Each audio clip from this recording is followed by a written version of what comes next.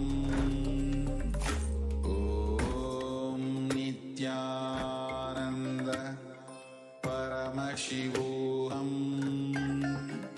Om Nithyananda Paramashivoham. Om Nithyananda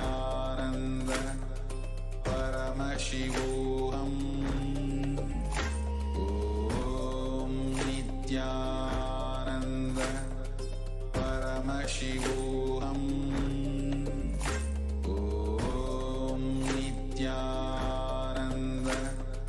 Paramashivoham.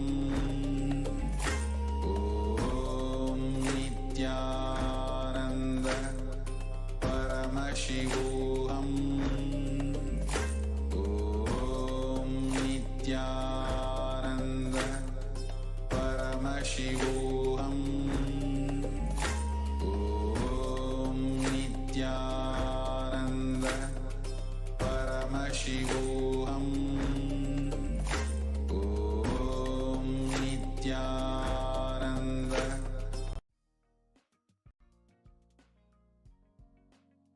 We get you health. We get you ability to build beautiful relationships in your life. We get you direct spiritual support, and we make sure you become wealthy.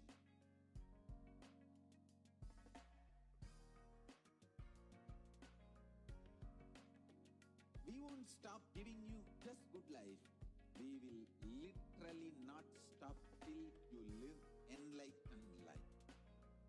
Manifesting the state of Paramashiva, space of Paramashiva, powers of Paramashiva, being of Paramashiva.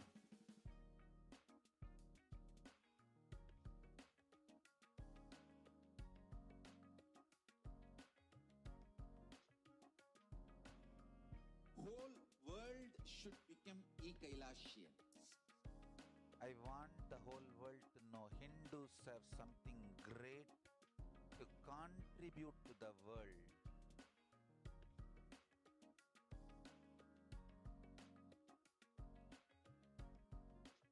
We have something great to contribute to the world. Let us do that.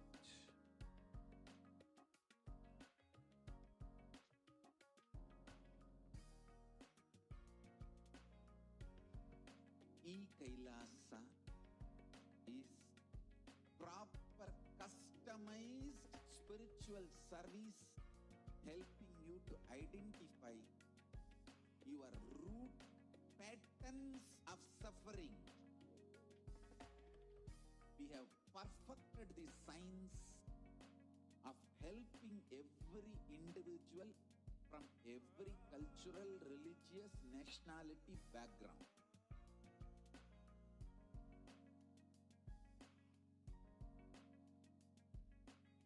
You will have lowest reactionary assumptions, highest awakened response, alive response for life continuously.